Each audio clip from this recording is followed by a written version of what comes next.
오늘 본문에 들어가서 보니까요, 요한복음 11장에는 나사로의 가정에 큰 위기가 찾아와 있음을 우리는 보게 됩니다. 바로 오빠 나사로가 죽은 것입니다. 오늘 보면 14절 말씀을 같이 읽겠습니다. 이에 예수께서 밝히 이르시되 나사로가 죽었느니라. 나사로가 죽었습니다.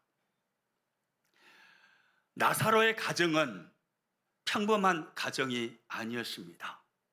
참 어려운 가정이었습니다. 이스라엘의 가정은 오늘 우리나라의 전통 가정과 아주 흡사합니다. 가부장적인 가정입니다. 그래서 가장이 한 가정을 책임져야 합니다. 가장에게 가정을 책임져야 할 의무가 있습니다. 만약에 한 가정에 가장이 없으면 사회로부터 보장받아야 할 권리에 상당한 제약을 받습니다. 권리 보장의 사각지대에 놓여버리게 되는 거죠.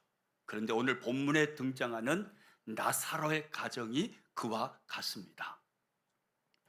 나사로의 부모님은 안 계십니다.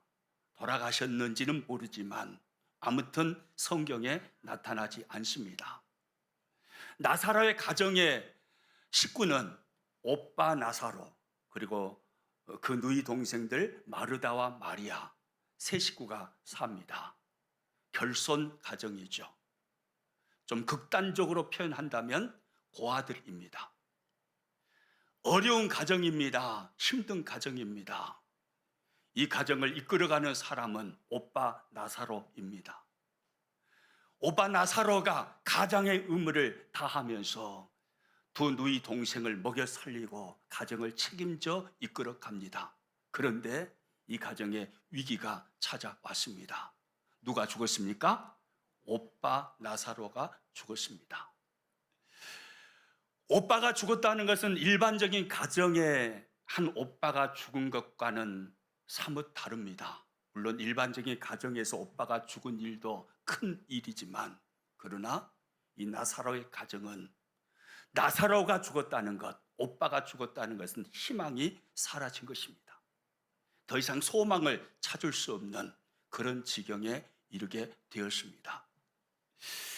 이런 위기가 나사로의 가정에 찾아왔습니다. 오늘날 저와 여러분의 삶에 어떤 위기가 찾아왔습니까? 기둥같이 여겼던 가장이 쓰러지셨습니까? 희망으로 생각했던 자녀가 격기를 가고 있습니까? 직장의 장벽이 가로막고 있고 진로의 장벽이 가로막고 있습니까? 먹고 사는 일에 먹구름이 끼었습니까? 건강에 빨간불이 켜졌습니까? 나사로의 가정에 임한 것과 같은 위기가 찾아온 것입니다. 이런 위기가 찾아왔을 때 성도는 어떻게 해야 합니까? 성경은 말씀합니다. 기도하라고요. 살아계신 하나님 앞에 부르짖으라고 말씀합니다. 기도하면 하나님이 건져주시겠다고 말씀합니다. 환난 날에 나를 부르라. 내가 너를 건지리니 너가 나를 영화롭게 하리로다. 할렐루야. 시편 기자의 고백처럼 환난을 만났을 때 성도가 해야 할 일은 기도하는 것이라고 성경은 말합니다. 오늘 본문에 오빠 나사로가 죽고 난 후에 누이 동생들인 마르다와 마리아는 큰 위기에 봉착하게 되었습니다. 두 자매 역시 예수님께 부르짖었고 예수님께 기도하였습니다. 오늘 본문 3절 말씀 같이 읽겠습니다. 이에 그 누이들이 예수께 사람을 보내어 이르되 주여 보시옵소서 사랑하시는 자가 병들었나이다 하니, 이에 그 누이들이 오빠 나사로가 병들었습니다. 그러자 그 누이 동생 마르다와 마리아가 누구에게 사람을 보냈다고 합니까? 예수님께 사람을 보내었습니다. 예수님, 사랑하시는 자가 병들었습니다.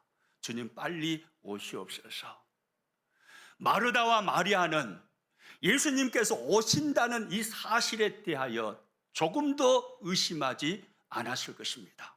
왜냐하면 예수님은 병든 자를 찾아가셔서 고쳐주시고 그들을 낫게 하시는 수많은 장면들을 그들은 목격했기 때문입니다. 특히나 나사로는 예수님에게 특별한 사람이었습니다. 사랑하시는 자였습니다. 친구였습니다.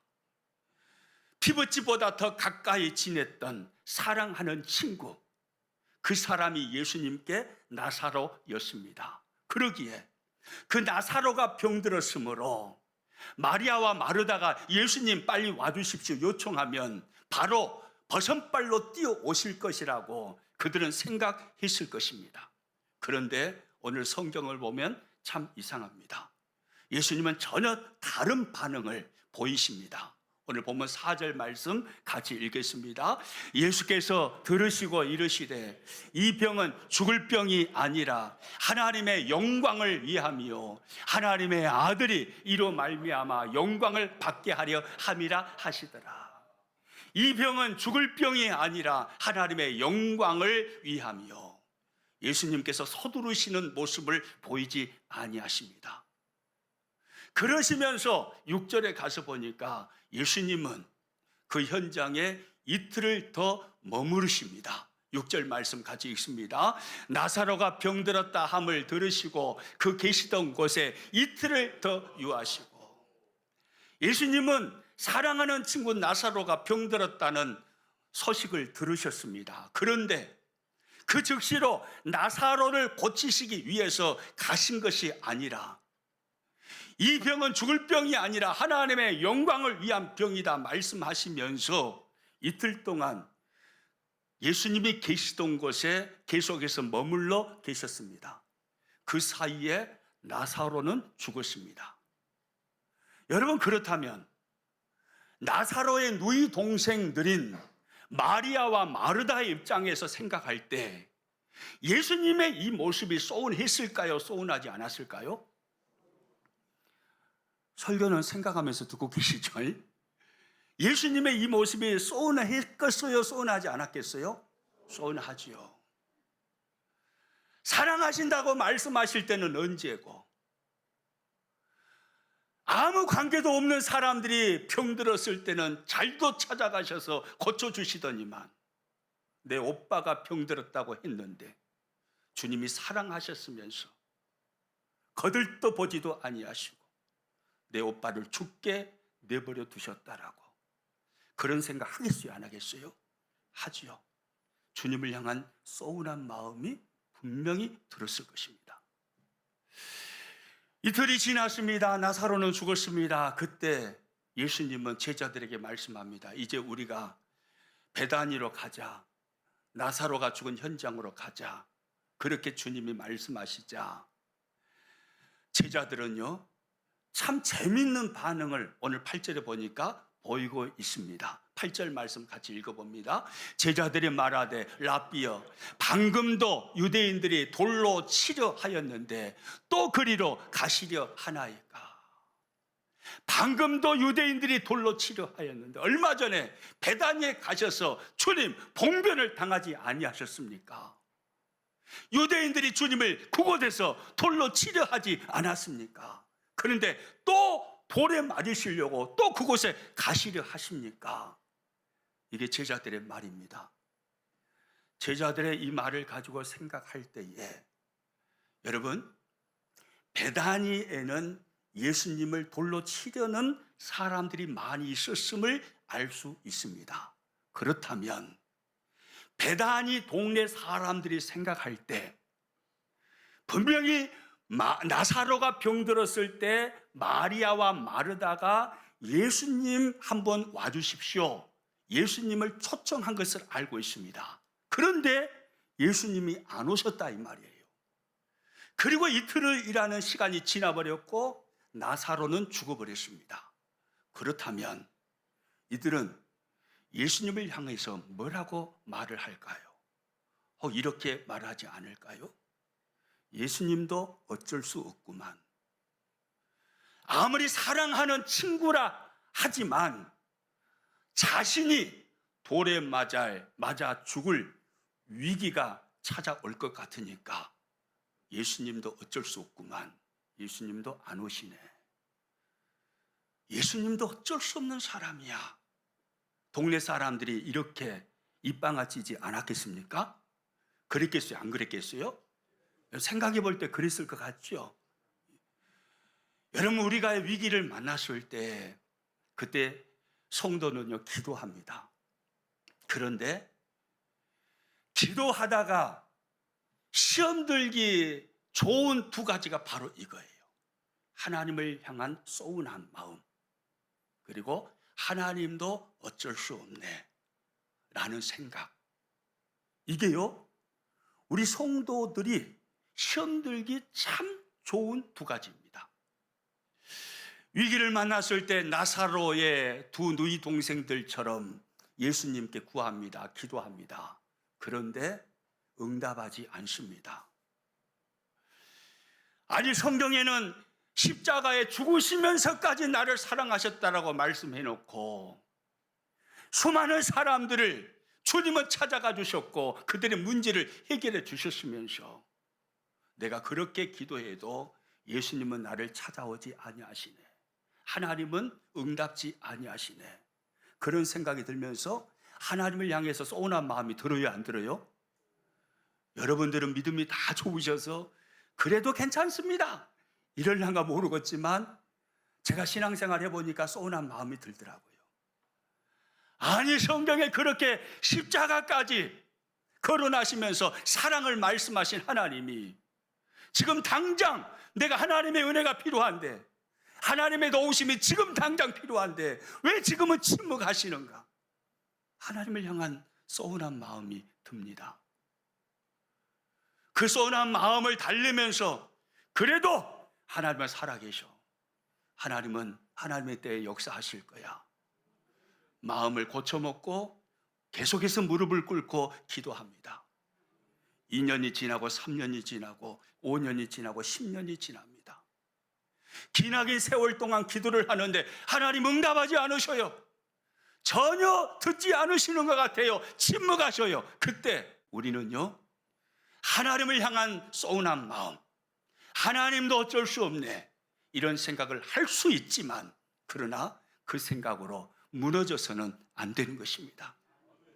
서운한 마음이 들고 때로는 하나님도 어쩔 수 없네 라는 생각도 들기도 하지만 그러나 내 하나님은 살아계셔서 반드시 나의 때가 아니라 하나님 당신의 때에 가장 좋은 때에 가장 놀라운 모습으로 하나님이 역사하실 것을 믿어야 되는 것입니다.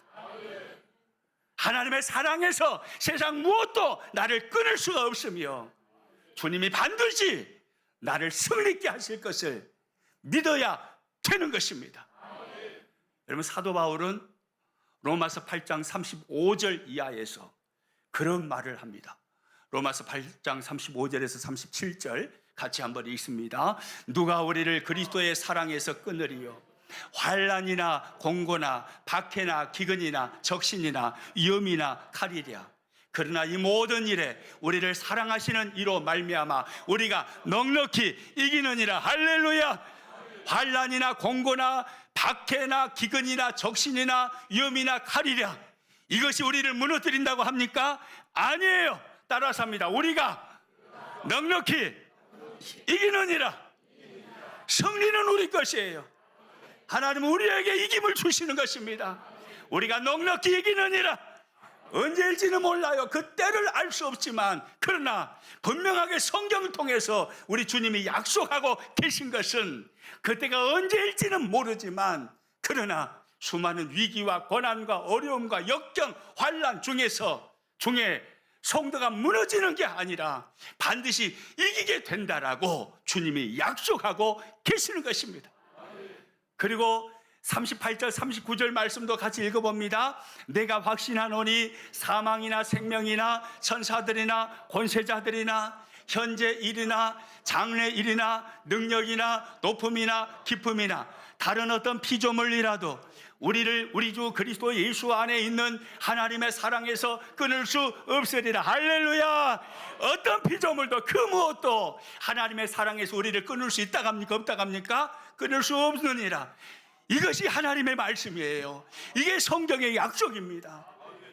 어떤 위기 가운데서도, 어떤 어려움 가운데서도 하나님은 하나님의 백성을 지켜주신다 이 말이에요.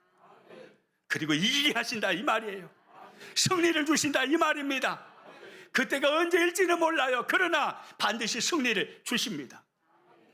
다음 주까지 요한복음 11장 말씀을 계속해서 살펴보겠습니다마는, 마르다와 마리아가 예수님을 요청했습니다. 이틀을 주님이 그러나 계시던 곳에 머무르셨습니다. 그 사이에 나사로는 죽었습니다. 그로 인해서 그 가정이 끝났습니까? 그러지 않아요. 나사로가 살아납니까? 안 살아납니까? 살아나요. 예수님이 살려주셔요. 언제일지는 몰라요. 하나님의 때에 가장 좋은 방법으로, 가장 좋은 것으로 주님은 역사하십니다. 넉넉히 우리가 이기게 하시며 세상 그 무엇도 어떤 피조물도 우리를 하나님의 사랑에서 끊을 수 없게 하시는 분, 그분이 저와 여러분이 믿는 하나님이십니다. 그러므로 성도는 하나님의 기도 응답, 하나님이 침묵하신다고 해서 거기서 주저앉아서는 안 됩니다. 끝까지 하나님을 붙잡아야 하는 것입니다. 여기서 한 가지 궁금한 점이 있습니다. 그러면 왜 예수님께서 사랑하는 친구 나사로가 병들었는데, 나사로가 병들었는데 왜 그 즉시로 예수님은 나사로에게 찾아가지 아니하시고 이틀을 더 계시던 곳에 머무르셨는가 하는 이야기입니다. 왜 그랬을까요? 다른 말로 하면 우리가 위기를 만났어요. 질병이 찾아왔어요. 고난이 찾아왔어요. 죽을 지경이에요. 그래서 부르짖어 하나님 앞에 기도합니다. 그런데 왜 하나님은 기도 응답을 늦추실까요? 왜 고난을 더 연장시키시는 것일까요? 오늘 성경을 통해서 우리는 두 가지로 그 이유를 생각해 볼 수 있습니다. 그 첫째, 화면 보고 같이 한번 읽습니다. 능치 못함이 없는 하나님의 능력을 보여주시기 위해서입니다. 할렐루야. 능치 못함이 없는 하나님의 능력을 보여주시기 위해서 하나님은 고난을 연장시키시기도 하시고 기도 응답을 늦추시기도 하신다 이 말이에요. 나사로가 병들었습니다. 일반적인 병이었을 것입니다. 만약에 예수님께서 나사로가 병들었다 하는 소식을 듣자마자 그 현장에 찾아가셔서 나사로를 고쳐주셨다면 성경이 어떻게 기록되었을까요? 병든 나사로를 주님이 고치시다, 이렇게 기록되었겠죠. 그런데 나사로가 죽었습니다. 그리고 그 죽은 나사로를 주님이 살려내셨습니다. 요한복음 11장 43절 44절 말씀 같이 읽겠습니다. 이 말씀을 하시고 큰 소리로 나사로야 나오라 부르시니 죽은 자가 수족을 배로 동인 채로 나오는데 그 얼굴은 수건에 쌓였더라. 예수께서 이르시되 풀어 놓아 다니게 하라 하시니라. 할렐루야. 나사로야 나오라 부르시니 죽은 자가 수족을 배로 동인 채로 나오는데 나사로가 살아난 것입니다. 우리는 이 성경을 보면서 무엇을 느낍니까? 예수님의 권위를 느낍니다. 그분이 하나님의 아들이심을 압니다. 그분에게 능치 못함이 없음을 깨닫습니다. 아, 주님은 죽은 자도 살리시는 분이시구나. 여러분, 왜 주님은 기도 응답을 늦추실까요? 왜 하나님은 당신이 사랑하시는 당신의 백성들인데 왜 고난을 연장시키실까요? 따라서입니다. 영웅이 되라는 것입니다. 영웅, 바로 영웅이 되라는 거예요. 병든 몸으로 고침을 받은 거하고 죽었다가 살아난 거하고 사람들이 바라보는 시선이 같을까요? 다를까요? 다르죠. 질병에 걸렸다가 고침받은 것은 일반적으로도 다른 사람에게도 다 일어나는 현상일 수 있습니다. 그러나 죽었는데, 진짜 죽었고 냄새 나도록 썩는 그런 상황인데 거기서 살아났어요. 여러분, 사람들이 나사로를 어떻게 쳐다볼까요? 나사로를 보는 눈이 달라지겠죠.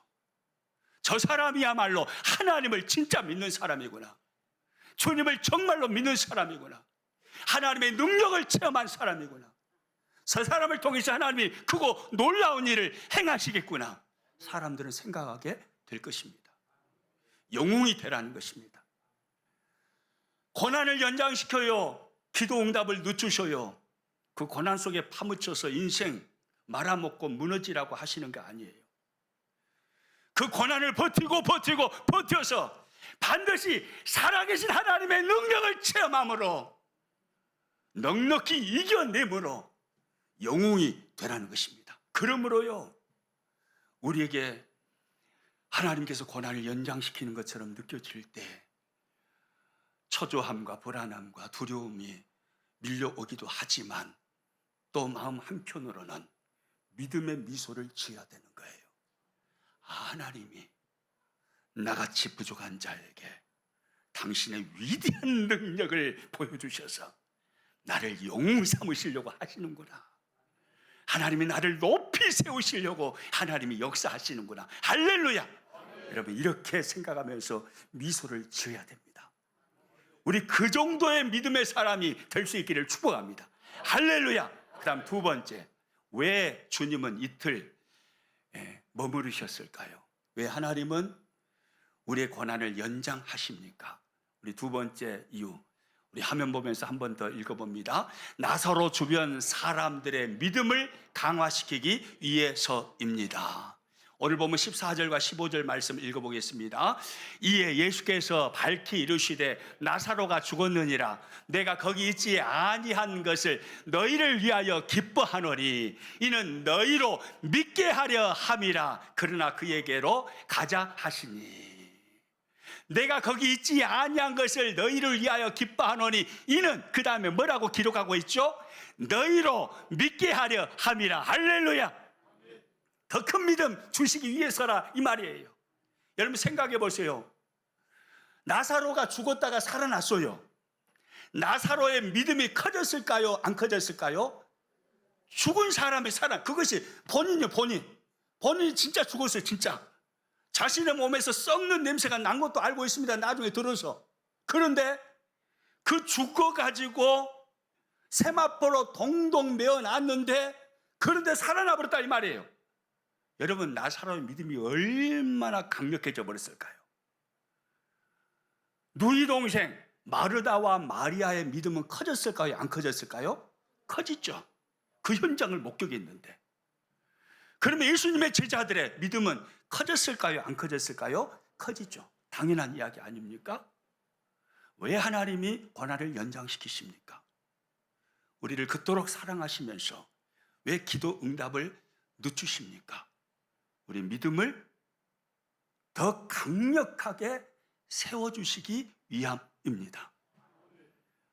빠져나올 수 없는 구렁텅이에 빠져 있어서 더 이상 답이 보이지 않을 때, 그때 하나님이 건져내심으로, 야, 나는 살아있는 너의 하나님이야, 나는 능치 못함이 없는 너의 하나님이야, 하나님이 가르쳐 주시는 거예요. 그래서 더 큰 믿음으로 하나님의 백성들이 일어나게 되는 것입니다.